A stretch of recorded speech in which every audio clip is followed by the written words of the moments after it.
Bapa,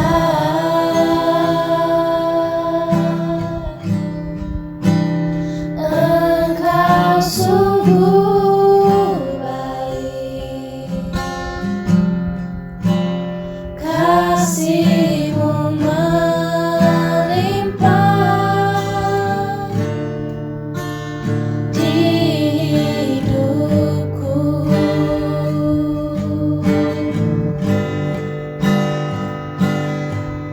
Bapa,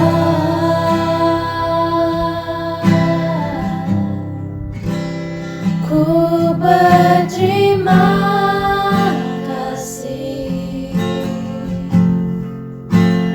berkat-Mu hari ini yang Kau sediakan bagiku. Ku naikkan syukurku buat hari yang Kau beri. Tak habis-habisnya kasih dan rahmat-Mu.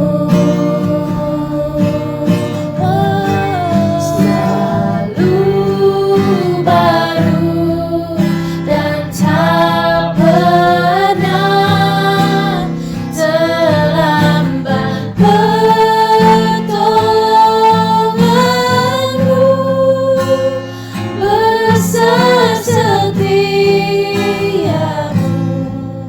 di sepanjang hidupku. Ku naikkan syukurku buat hari yang Kau beri. Tak habis-habisnya kasih dan rahmat-Mu.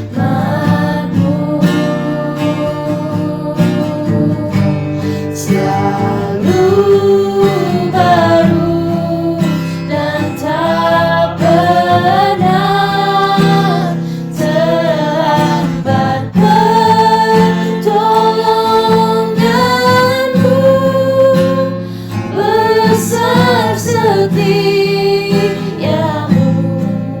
di sepanjang hidupku.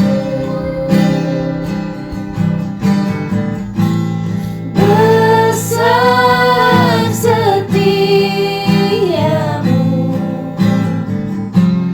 besar setiamu,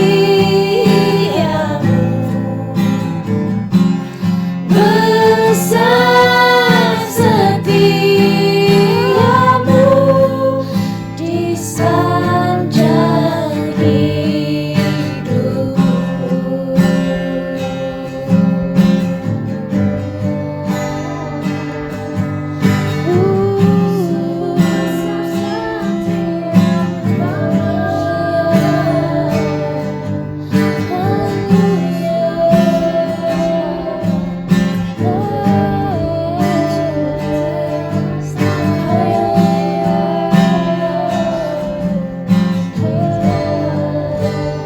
Bapa, kami ingin mengucapkan syukur atas segala berkat yang telah Kau limpahkan untuk kami selama waktu yang susah ini. Kami tahu bahwa Engkau Bapa yang setia menyediakan apa saja yang kami perlukan, terutamanya dari sisi kesehatan dan keperluan asas.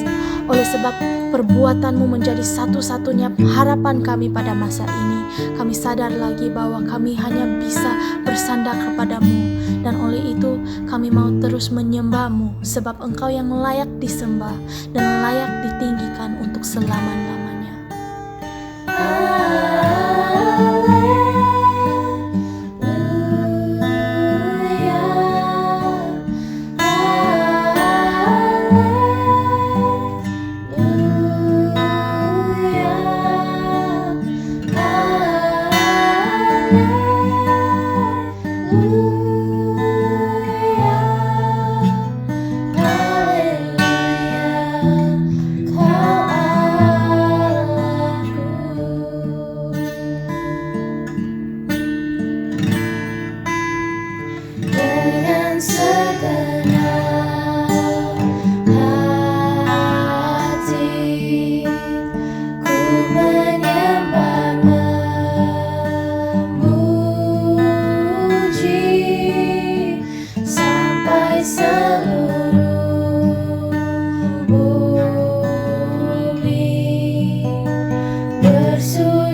Selamat pagi. Mari kita sama-sama bersiap sedia untuk mengambil perjamuan kudus pagi ini.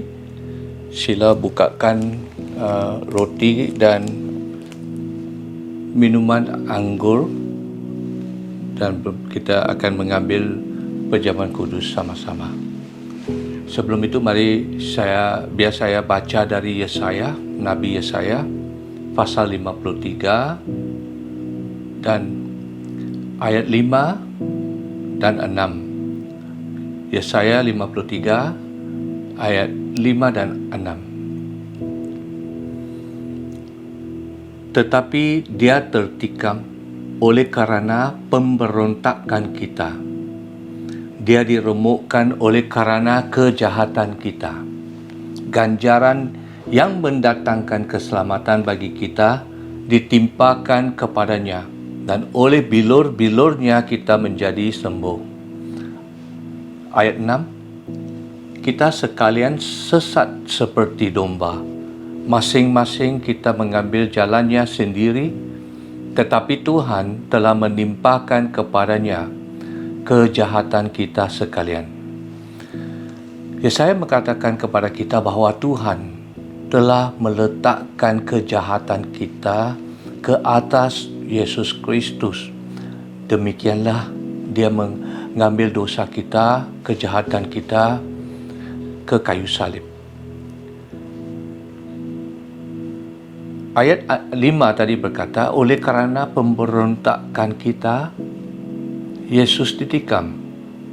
Oleh karena kejahatan kita, Yesus diremukkan. Oleh karena keselamatan bagi kita, Yesus dihukum. Mari kita pagi ini bersiap sedia untuk mengambil perjamuan kudus. Kita mulai dengan mengambil roti. Silakan ambil roti masing-masing. Roti ini melambangkan tubuh Yesus Kristus. Kami semua seperti domba telah meninggalkan jalan yang benar.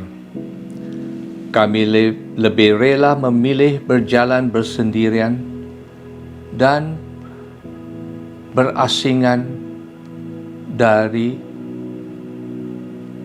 mengikuti jalan Tuhan.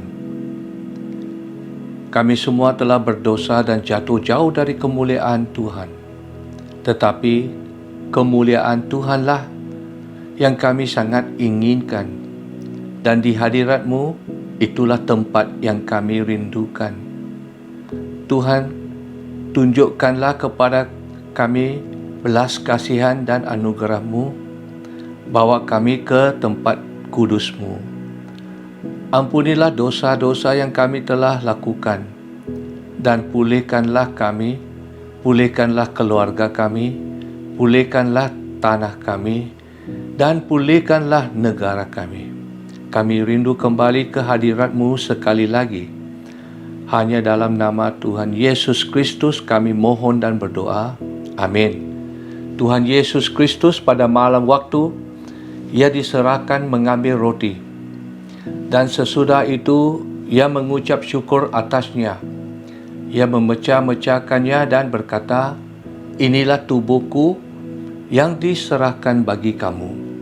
Perbuatlah ini menjadi peringatan akan aku. Mari kita sama-sama mengambil roti ini. Mari kita ambil cawan. Air anggur ini melambangkan darah Yesus. Yesaya telah memberitahu kepada kita, oleh karena pemberontakan kami, Yesus ditikam. Oleh karena kejahatan kami, Yesus diremukkan. Demi keselamatan kami, Yesus dihukum. Mari kita berdoa. Mengambillah penyakit dan kesakitan yang kami sedang rasakan. Yesus telah berkorban bagi kita, anak domba dihina, diejek, dan mati untuk menebus dosa kami. Oleh demikian, bawa kami lebih dekat dengan-Mu Bapa. Melalui Yesus Putra-Mu, kami rindu menyembah di hadirat-Mu dan disucikan oleh darah-Mu. Dalam nama Tuhan Yesus Kristus kami telah berdoa. Amin. Demikian juga ia mengambil cawan sesudah makan lalu berkata, "Cawan ini adalah perjanjian baru yang dimeteraikan oleh darahku. Perbuatlah ini setiap kali kamu meminumnya menjadi peringatan akan aku." Mari kita sama-sama meminum.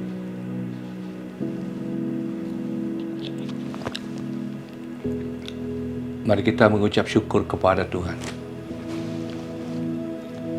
Melalui perjamuan kudus ini Tuhan, kami dapat merayakan kehidupan yang baru, sukacita yang baru, kekuatan yang baru dan harapan yang besar adalah milik kami hari ini. Kerana Yesus Kristus kami diselamatkan dari murka yang akan datang. Bagi Dia adalah kebenaran, kemuliaan, kebesaran, kekuatan dan kuasa sebelum segala abad dan sekarang dan sampai selama-lamanya. Amin. Tuhan memberkati kita semua.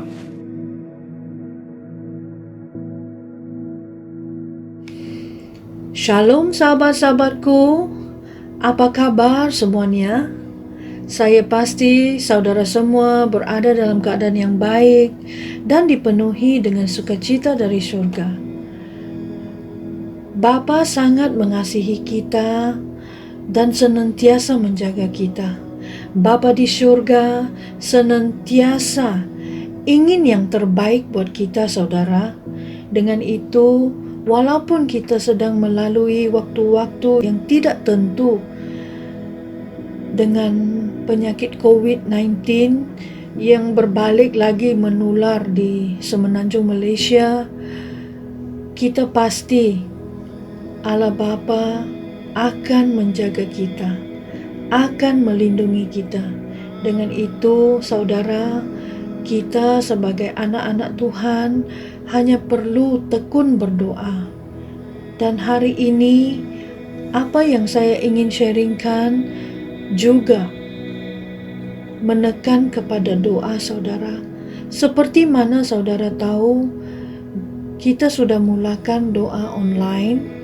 Dengan itu, saya ingin mendorong saudara sekalian untuk berusaha bergabung dalam doa online kita pada hari Rabu jam 10 malam. Mari kita sama-sama berkumpul, berdoa dan menyerahkan semua beban kita pada Tuhan. Saudara, ini adalah quote dari Billy Graham. Beliau adalah evangelis dan penginjil yang membawa jutaan jiwa kepada Yesus di abad yang ke-21. Ini yang dia kata, apa yang akan terjadi pada dunia jika umat Tuhan tidak berdoa? Bagaimana jika kita hanya menyerah dan membiarkan iblis menjalankan rancangannya tanpa campur tangan? Kita mungkin tidak pernah tahu apa kesan doa kita.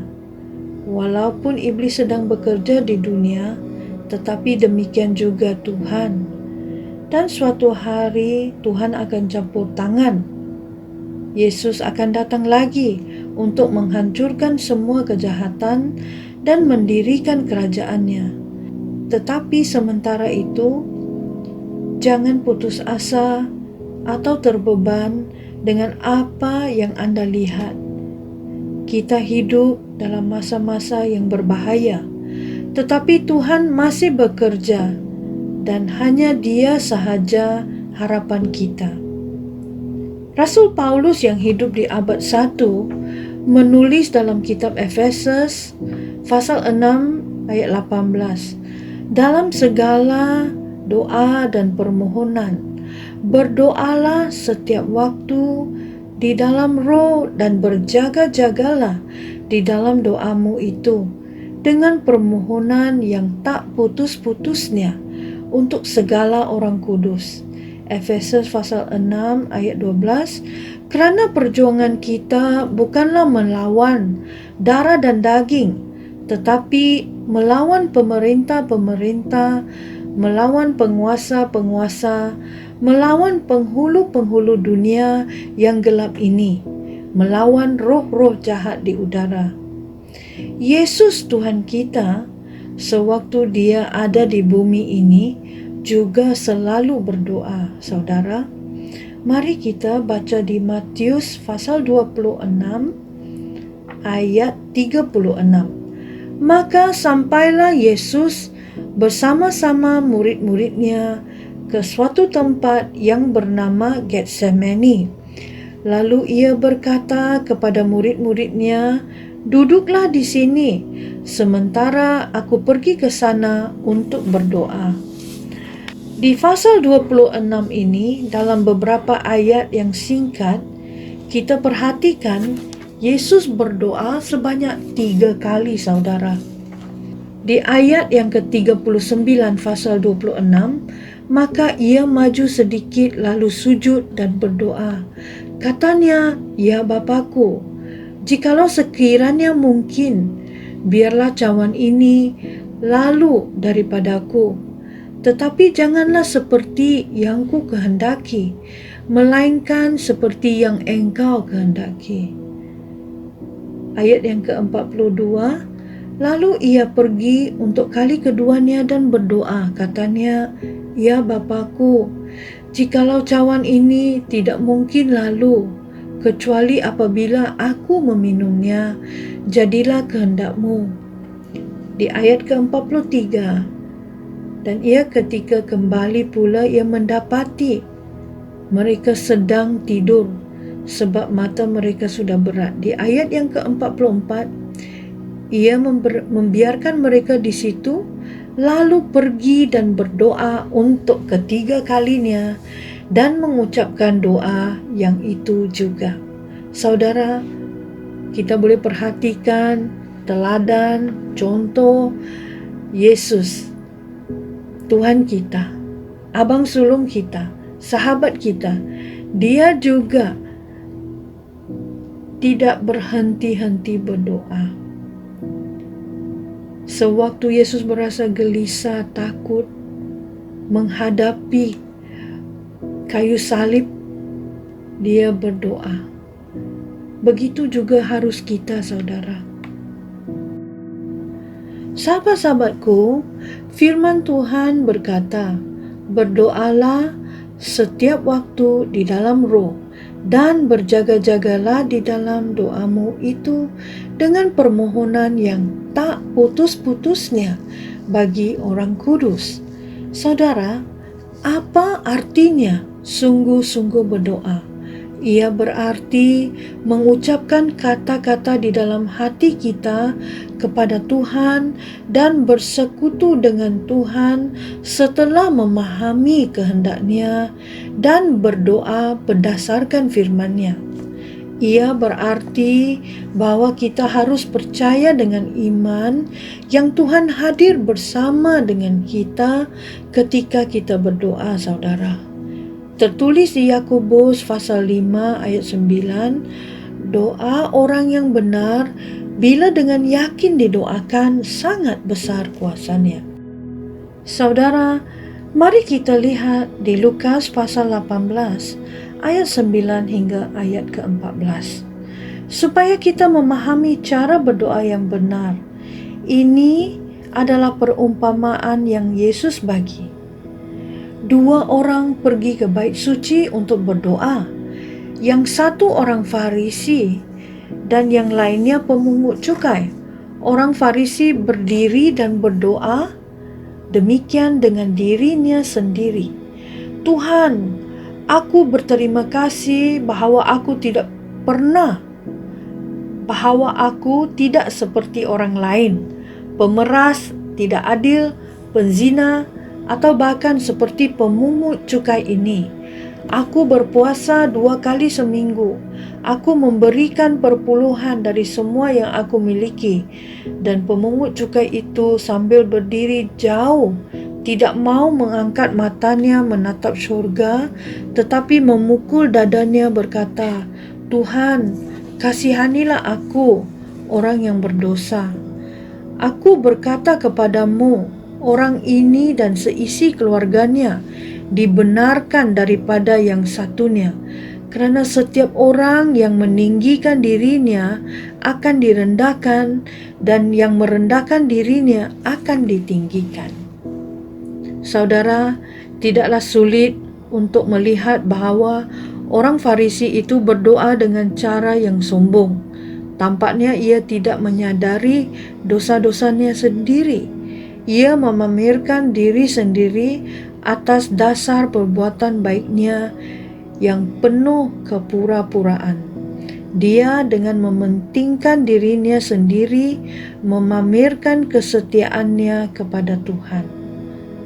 Saudara, mengatakan hal-hal yang kedengarannya indah kepada Tuhan, memamerkan dirinya di hadapan Tuhan sambil meremehkan si pemungut cukai.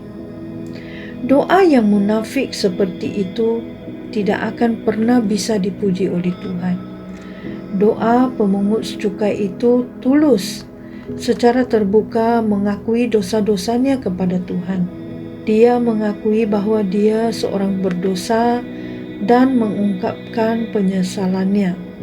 Dia juga menunjukkan kesediaannya untuk bertobat kepada Tuhan dan memohon belas kasihan Tuhan.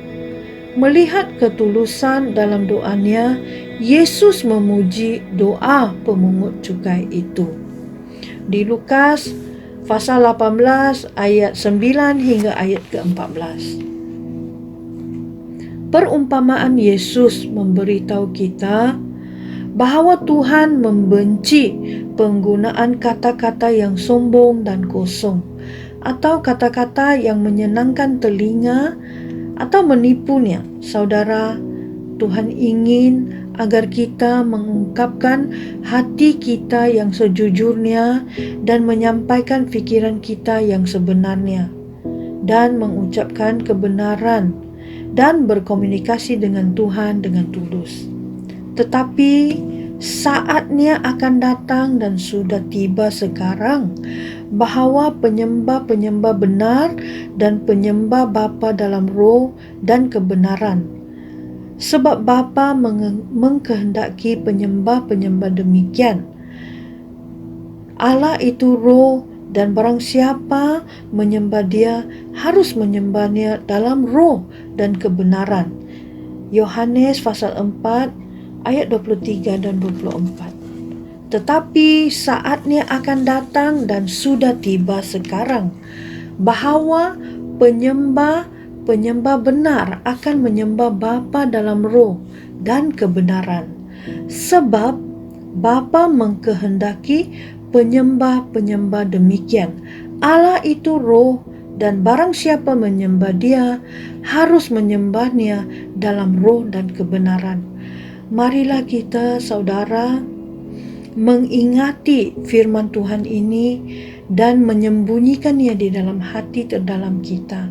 Dan setiap kali kita ingin berdoa pada Tuhan, kita akan ingat kembali ayat ini, bahwa Tuhan sedang mencari penyembah-penyembah yang benar, yang menyembahnya dalam roh dan kebenaran. Sahabat-sahabatku, Tuhan menuntut dari kita agar kita dapat membuka hati kita kepadanya. Jika saudara dan saya memberikan isi hati kita dengan sesungguhnya kepada Tuhan dan mengatakan apa yang sebenarnya ada di dalam hati kita, Tuhan akan bekerja di dalam diri kita. Firman Tuhan berkata, mintalah maka ia akan diberikan kepadamu. Carilah maka engkau akan menemukan.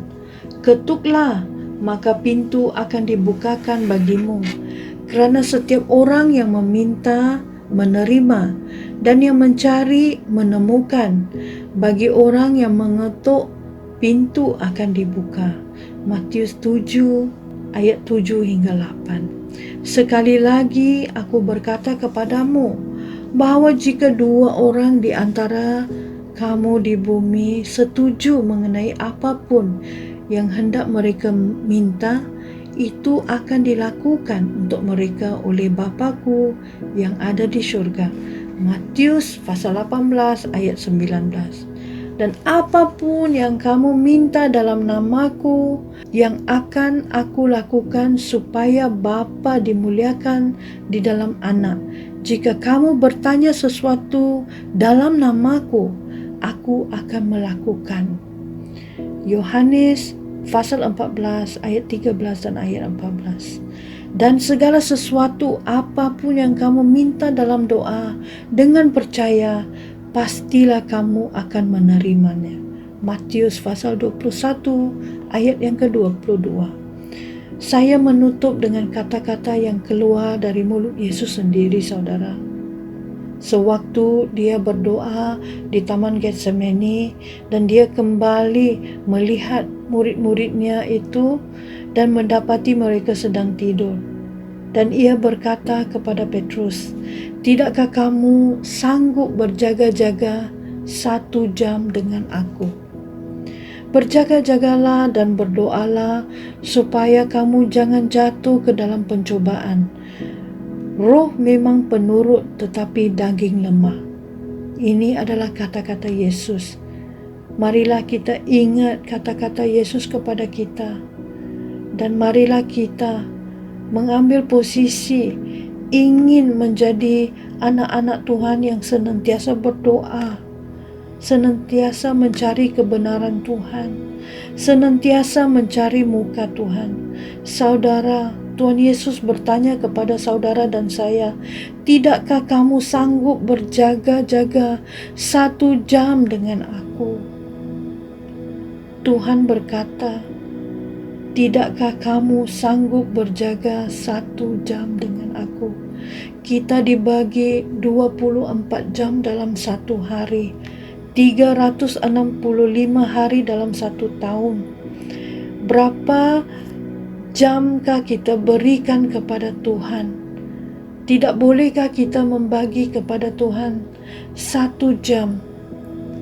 Mari saudara, mari kita sama-sama berkumpul, saling mendorong untuk saling setia berdoa dan mencari muka Tuhan, supaya kita senantiasa akan dilindungi dan dijaga oleh Bapa kita. Dan pada saat Tuhan Yesus kembali dan bila sangkakala berbunyi, kita tidak akan ketinggalan. Dan Tuhan akan berkata kepada kita, "Datanglah kepadaku, hamba-Ku yang setia." Ini adalah perkataan yang dinanti-nantikan oleh kita semua. Kita sudah bermula dengan baik, saudara. Mari kita mengakhiri perlombaan hidup ini, perlombaan iman kita dengan baik, dengan bertemu dengan Tuhan kita dan mendengar kata-kata yang manis. Bila Dia katakan kepada kita bahwa kita didapati setia. Salam kasih daripada Pastor Joshua dan saya. Kami berdoa, Pastor Joshua dan saya berdoa, semoga kalian diberkati dan didorong untuk terus setia pada Allah Bapa, Tuhan Yesus dan Roh Kudus. Semoga kita akan senantiasa mencari muka Tuhan dan tidak akan kita berhenti berdoa. Shalom saudara, Tuhan Yesus memberkati persekutuan kita pada pagi ini.